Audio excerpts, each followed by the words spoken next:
মাননীয় মুখ্যমন্ত্রী একটি বিষয়ে সভাকে অবগত করবেন, আমি ওনাকে বলতে অনুরোধ করছি। মাননীয় অধ্যক্ষ মহোদয়, আপনাকে ধন্যবাদ জানাই। একটি বিবৃতি দেওয়ার সুযোগ করে দিয়েছেন আমাকে। কেন্দ্রীয় স্বরাষ্ট্র সমবায় মন্ত্রী মাননীয় অমিত শাহজি তার 3 দিনের পশ্চিমবঙ্গ প্রবাসের সময় তিনি গতকাল একটি চিঠি রাজ্যের মুখ্যমন্ত্রী হিসেবে আমাকে দিয়েছেন।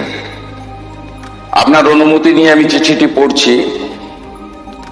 চলতি বছরটি ভারতের মহান শিক্ষাবিদ, রাষ্ট্রনায়ক এবং প্রখর চিন্তাবিদ ডক্টর শ্যামাপ্রসাদ মুখার্জির 125তম জন্মবার্ষিকী।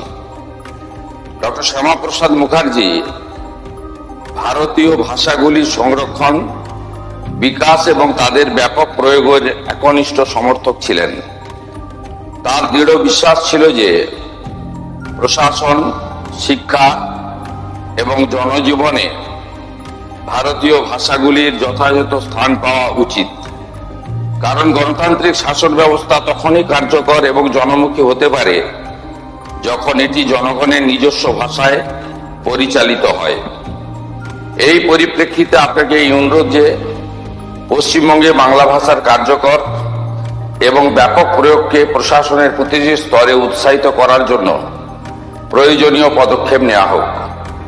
বিশেষত এটা নিশ্চিত করা আবশ্যক যে ভূমি ও ভূমি সংস্কার কার্যালয় থেকে শুরু করে মুখ্যমন্ত্রীর কার্যালয় পর্যন্ত প্রশাসনের প্রত্যেকটি স্তরে ফাইল পরিচালনা, টিকা অর্থাৎ নোটিং, দাপ্তরিক চিঠিপত্র এবং সরকারি আদেশগুলি বাংলা ভাষায় করা হবে।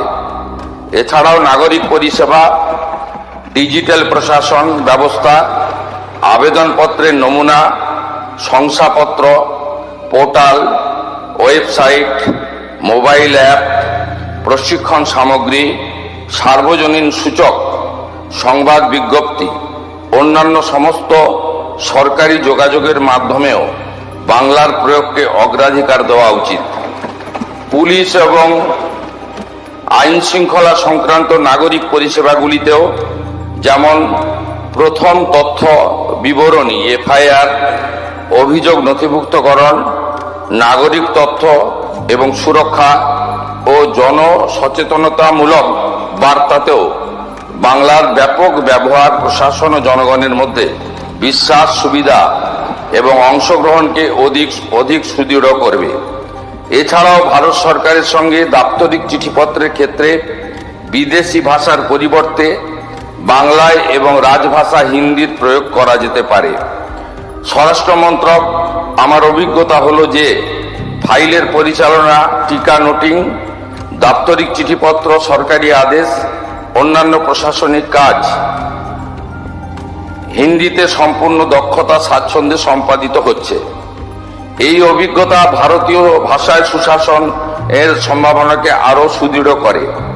এই লক্ষ্যে স্বরাষ্ট্র মন্ত্রকের রাজভাষা বিভাগের অধীন প্রতিষ্ঠিত ভারতীয় ভাষা অনুভাগ এবং এটির দ্বারা বিকশিত ভারতী বহুভাষিক অনুবাদ সারথী সফটওয়্যার রাজ্য সরকারের জন্য উপযোগী হতে পারে।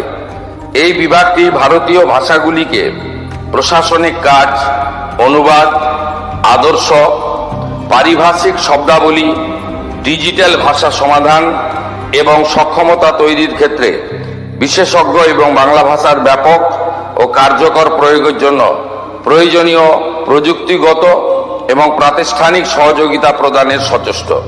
আমি বিশ্বাস করি যে ডক্টর শ্যামাপ্রসাদ মুখার্জির 125তম জন্মবার্ষিকীর এই বিশেষ উপলক্ষে আপনার সরকার ভারতীয় ভাষাগুলির বিকাশ এবং প্রশাসনে এগুলির ব্যাপক ব্যবহারের জন্য কার্যকর পদক্ষেপ নেবে।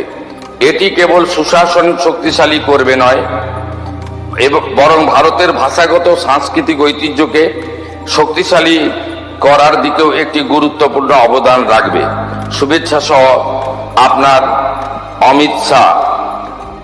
আমি এই পরিপ্রেক্ষিতে রাজ্য সরকারের পক্ষ থেকে ঘোষণা করছি, আগামী 1 সেপ্টেম্বর 2026 থেকে পশ্চিমবঙ্গে সর্বস্তরে আমরা বাংলা ভাষাকে বাধ্যতামূলক কার্যকর করলাম। আমাদের সরকারের পক্ষ থেকে এই সময়কালে অনুবাদক বা অন্যান্য যে বিষয় থাকবে সেগুলো করা। ভারত সরকার বা অন্যান্য রাজ্যের ক্ষেত্রে আমরা বাংলা ভাষাতে চিঠিপত্র করব, উত্তর দেব। তার সাথে সাথে ভারত সরকারের সঙ্গে যোগাযোগ সংক্রান্ত বিষয়ে আমরা বাংলা ভাষার সাথে হিন্দি ভাষাতেও উত্তর বা প্রশ্ন চিঠিপত্র আদান প্রদান করব। কিন্তু এই রাজ্যে সামগ্রিকভাবে সমস্ত সরকারি ক্ষেত্রে 1/9/2026 থেকে বাংলা ভাষাকে, আমাদের মাতৃভাষাকে আমরা এখানে কার্যকর করার সিদ্ধান্ত গ্রহণ করে মাননীয় কেন্দ্রীয় স্বরাষ্ট্র সমবায় মন্ত্রীর যে উপদেশ তাকে আমরা গ্রহণ করার সিদ্ধান্ত পশ্চিমবঙ্গ সরকারের পক্ষ থেকে ঘোষণা করলাম। এবারে আমি মাননীয় অধ্যক্ষ মহোদয়কে বিকালে একটু টাইম চাইব, 10 মিনিট। এটা হলো বিগত সরকার 2011 সালে আসার পরে 21শে জুলাই কমিটি করেছিল, 21শে July commission, retired justice Sushanta চ্যাটার্জির নেতৃত্বে। আমি সেই রিপোর্ট আজকে বিকালে জনগণের সামনে প্রকাশ করব।